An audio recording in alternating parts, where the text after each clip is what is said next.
Office pranksters of Reddit, what's the best prank you've ever pulled on a coworker? I created a phishing version of our firewall login. Then called our admin over and asked him to log in so I get to some blocked website. The fake page wrote his password to a text file. Then redirected to the actual login, making it seem like it didn't take the first time. Then I wrote his password down and put it in an envelope and left it on his desk while he was at lunch. I got permission to do all this from the CTO, so we hid around the corner to watch his reaction. At first it was bewilderment, then slowly moved to anger. Turns out it was the password he uses for everything in life. He wasn't too happy about it, but the boss and I got a good laugh. I had this prank pulled on me. This was in my first job. About 12 years ago. We weren't allowed to share music files via work email. But my work buddy begged me to anyway. I'd only just sent him some song he asked for, when I got a pop-up from an unknown sender basically saying, "This is IT. We observed you sent blah blah blah and we're locking your account." I flipped out, thinking it was for real. And then I hear him laughing a few cubicles away. He sent me the pop-up. I totally fell for it. Bastard. My buddy had this hand lotion on his desk that he used every day soon as he got into work. I found the same brand bottle and bought it. Emptied it out. Then filled it full of mayonnaise. Made sure it was the same weight as his current lotion before making the switch, just in case. And X200B. He came in and used it. I screwed up and started laughing way too hard and had to fess up. Who knows how long he would have kept putting mayo on his hands before realizing something was up. Not an office. But my teachers in middle school would pull a prank on students every year. They would find out who hasn't seen Back to the Future. Then teacher A would say, "Damn, I can't find my flux capacitor. John, can you go ask Mr. Smith if he has my flux capacitor?" Then Mr. Smith would send John to Mrs. Holly saying he lent it to her. But then Mrs. Holly would say she gave it to Dr. Ferdinand. And so on. John ends up walking back and forth around the school for about 30 minutes. All the while, every class in the entire school is laughing at John behind his back for not knowing what a flux capacitor is. Looking back at it, this was probably pretty mean and embarrassing to do to middle school students. But the teachers always seemed to know which students were able to take a joke and not get too upset by it. At a previous job we took turns with an on-call phone. I got it one week and found the previous co-worker, D, hadn't signed out of Hangouts, which we used company-wide for IM. We worked in cubicle farm sort of environment, and D sat next to C. Those sort of back to back. They were pretty good work bros, but not especially close. I waited until both D and C were on phone calls and messaged C, but it looked like it was coming from D. "Hey, my neck is hurting. Would you mind coming over here and rubbing on my shoulders?" Double quote. I was about 5 rows over when I hit send, but we all clearly heard C say "excuse me?" Double quote. Mid-90s. Cleared a friend co-worker's cube out while he was on vacation in Europe and sealed it off with crime scene tape. When he came back, called him into our manager's office and told him a fairly elaborate, extremely believable story about how the office had been raided and everything from his cube taken into evidence. Freaked him out so bad that we had to come clean with him almost immediately. It's small, but I have a friend at work who keeps leaving his computer unlocked. I go into the mouse settings and slow down the mouse movement as much as possible. We have 3 huge monitors and it's such a hilarious time to watch him try to mouse back over to the settings window that I've hidden in the bottom corner of one of the monitors. I worked with a guy who was kind of an asshole and not very computer literate. He acted as though he was better than everyone, because our business process had a bottleneck where he had to review documents. So he basically acted like a self-important asshole. One day when he was in a meeting, I noticed he had left his computer unlocked and also that no one else was around when I happened to walk by his cubicle. I did not work near him. I hopped on his machine real quick Took a screenshot of his desktop and the 400 file icons he kept on the desktop. And then made a folder on his C drive called desktop icons and moved them all in there and set his desktop background to the screenshot. It took him the rest of the day to figure out what was wrong and he had like a vendetta about finding out who did it. But since no one like him, no one would give him any clues it was me. This was a little bit ago. But my coworker, we will call him Bob, decided to make his screensaver pictures of his family.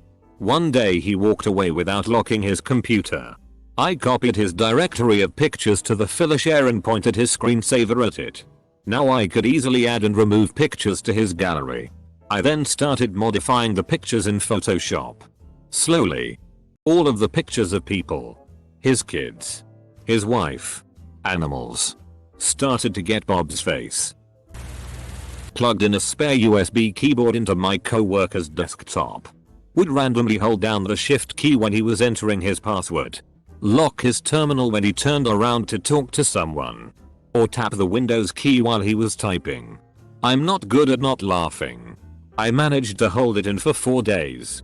Until he finally lost it and started smashing his keyboard and unplugging all the USB cables. He got to the one for the extra keyboard. Looked around. Then yanked on the cable hard. And the spare keyboard skipped across my desk and slammed into my cube wall. I laughed so hard I cried for almost 15 minutes. We had a bit of an internal prank feud about a year ago where a colleague of mine did some unfunny pranks and I felt it prudent to get a bit of revenge just as I was about to leave on a business trip. To access our work programs we do most of our work through remote desktop and most of us have a shortcut on the desktop that leads there. He had left the office earlier than I. So with some time on my hands, I hid his normal shortcut and create a new one with the same icon. Except the new one just logged him out from his computer. Several jobs ago, and a long time ago, I used to work with a guy who insisted on having a clutter-free desktop on his PC. No shortcut icons. Nothing. One day when he'd gone to make coffee, I created a folder in the middle of his desktop called goat porn. Took a screenshot of the desktop. Deleted the folder and set the screenshot as his wallpaper. Was fun watching him try to delete it. In retaliation, he strategically placed a small sheet of film over my mouse optical sensor to stop it working. I replied by doing something similar. When his mouse wasn't working he assumed I'd done the same to him so he turned his mouse over to remove the film but no. There was no film. Instead I'd glued the mouse ball in place. Told you it was a long time ago. I didn't pull this. Just witnessed. One co-worker replaced phone receiver with a banana. The payoff couldn't have been funnier. Phone rings. Without looking dude grabs banana, puts it to his ear and says hello in front of a group of us. Laughed so hard. Same dude also taped and tucked a bunch of bologna under his chair. Which you can imagine reeked. Took him way too long to find it. Finally a different co-worker pranked the same guy by carefully constructing a new band-aid to look used. And tucked it into his takeout as we ordered in as a group. Guy shows up late as we're already eating and gets halfway through his pasta before finding the band-aid. I couldn't make eye contact during the build-up. Hardest thing I ever did to not give it away by laughing. I used to work as a sound engineer. So I guess this counts as my office joke. I was responsible for an ear monitoring on a tour. Which basically controls what the musician hears in their earbuds. On the last day of tour, it's not uncommon that bands and crew pull pranks on each other during the performances. Mine was to add a pitch of tar on the violin but only the violin player could hear that. I used it very lightly. One semitone off. Which makes it sound like you just missed your note ever so slightly. I didn't leave this on for the whole show. But just occasionally hit it. So it would feel like a natural error. The rest of the crew knew but nobody else. You could see the violin player storm off to get his violin retuned and come back with a confused look because it was in tune. While everyone on the crew was listening along on their own ears and cracking up every time the false note hit. Not me but my dad. Back when my grandfather used to own a few gas stations, my father was a manager of one after college. This was back in the days of attendance in southern USA. Whenever they would get a new guy, same thing happened to my dad at first. They would ask the new guy to carry a styrofoam cup full of gas to another guy working because they needed it. Apparently the chemicals in gasoline eat the cup up, so by the time they got there they would be covered in gasoline, so it was always a big laugh for everyone. I had a co-worker and he was the most unaware person in the world. Well, I got everyone together one Friday and we all tried to convince him it was Thursday. We custom printed a calendar that had the day as Thursday. We changed his computer to show today as Thursday. We had so many tiny details to try and get him to believe this. But we never thought he actually would. And he believed it within the first 2 minutes. My boss called us in for our weekly Thursday meeting, which we've never heard before, but he didn't even begin to question. And we went through the whole day saying how much we wished it was Friday and him agreeing since he always looked forwards to the weekend. Well, at the end of the day, the boss tells everyone to have a good night and then have a good weekend. And the look of confusion that hit his face was so great. And then he just smiled and whispers to me and my other co-worker, guys, the boss doesn't even know it's Thursday. That means we don't have to come in tomorrow. Awesome. And strut out of there looking like he just pulled off a heist. He was so pleased with himself. I left a note for a co-worker that a lady named Nikita had called. She was inquiring about opening an account with us. When he got to work he asked me about it and I told him I didn't know much about it because the lady was brief. So he called the number and someone from our city zoo answered. He was confused but still asked to speak with Nikita. The lady on the other end said, "The polar bear?" Double quote. They had announced on the news that morning that we got a new polar bear named Nikita. Probably one of those "you had to be there" type things.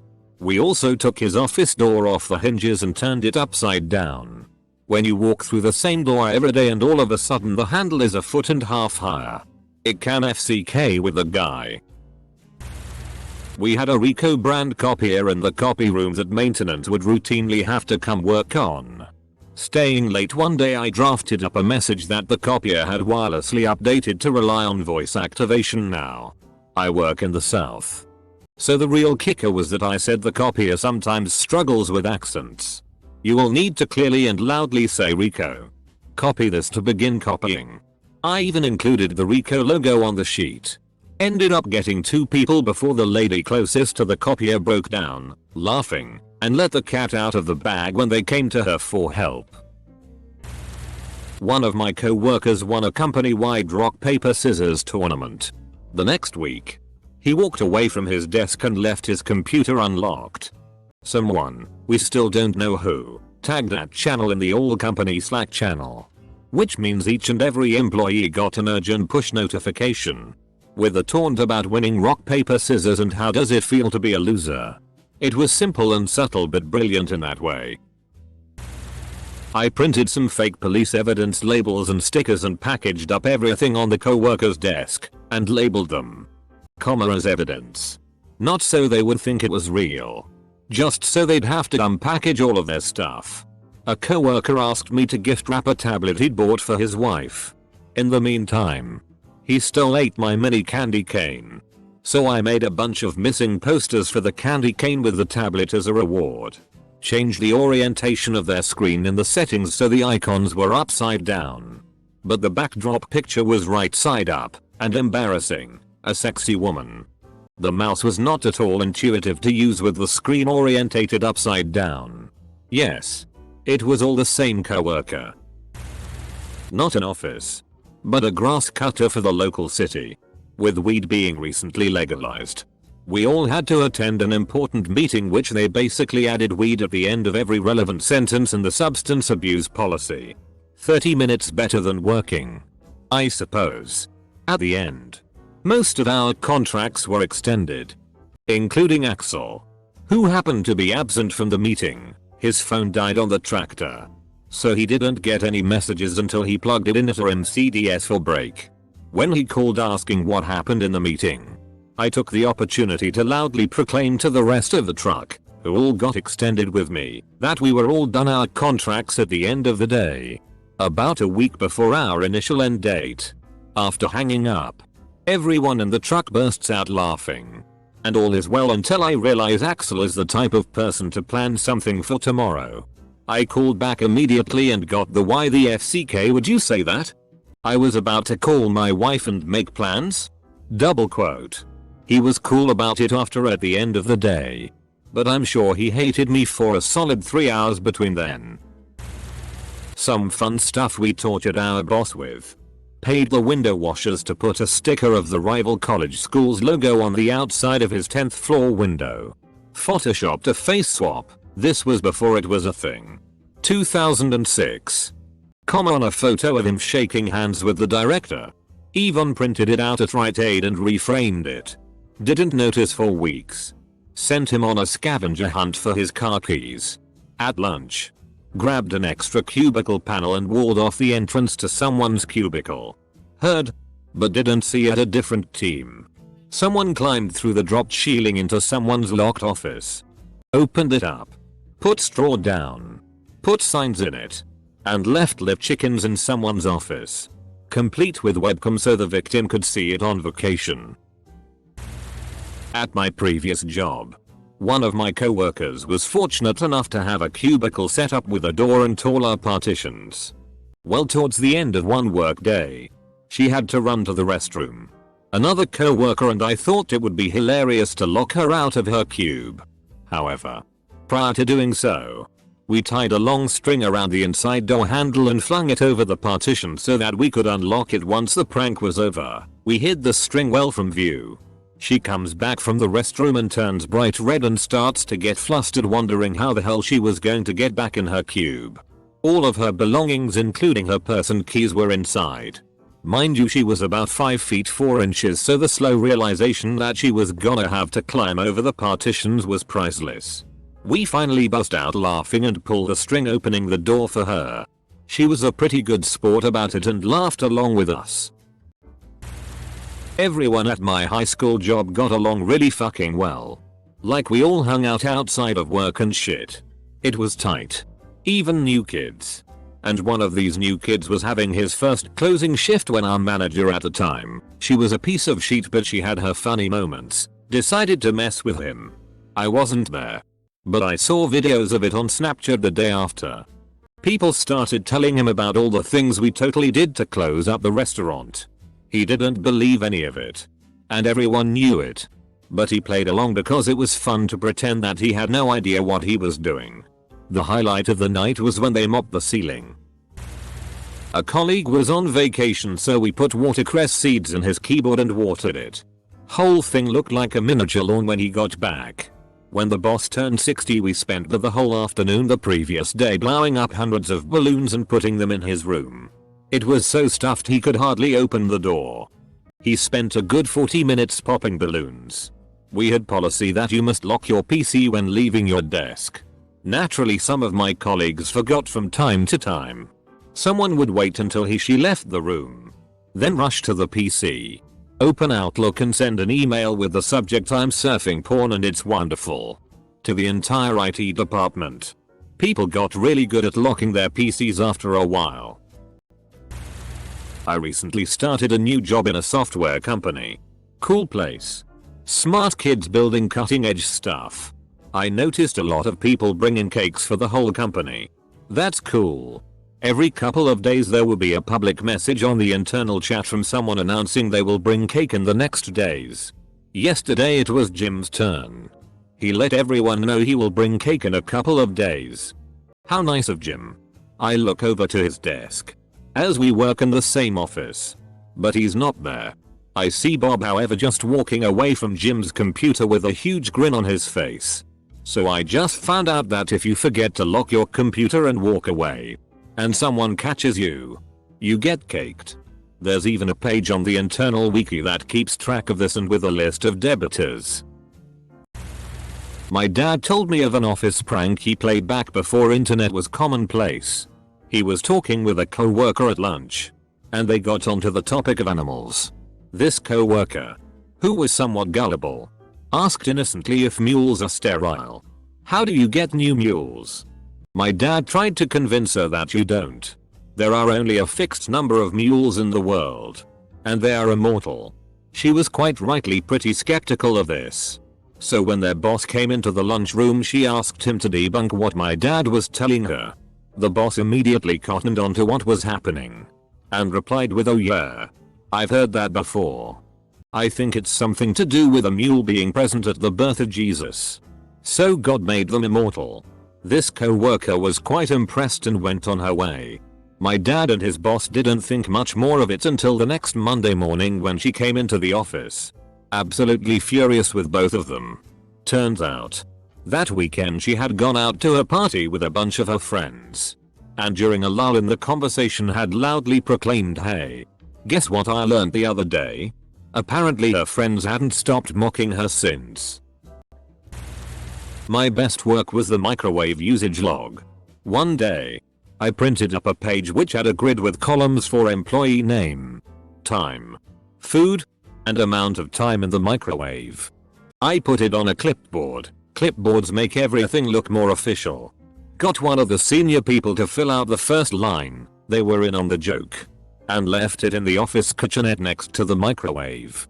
Lunchtime rolls around, and, completely unprompted, people start filling it out as they use the microwave.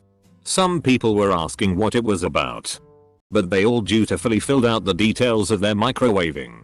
Eventually, someone on the management team caught on, took it away, and had a quiet word to me about the appropriateness of my practical jokes.